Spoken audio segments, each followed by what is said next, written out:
Bang, itulah sup tulang daripada kedai kami orang bang, Abang Sup Tulang yang famous di Kubah Ria tu bang.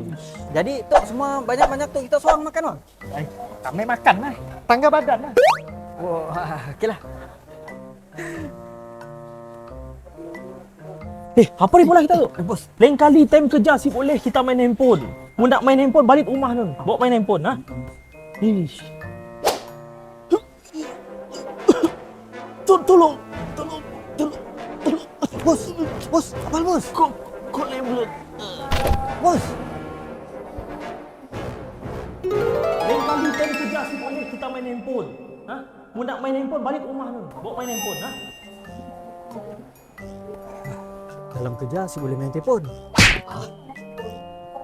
Kepada kita orang semua peminat-peminat sup tulang bolehlah datang ke Abang Sup Tulang di Kubah Ria guys. Kedai tu berada di hujung sekali, stall nombor 2, beroperasi dari pukul 5 petang hingga 11 malam dan buka setiap hari.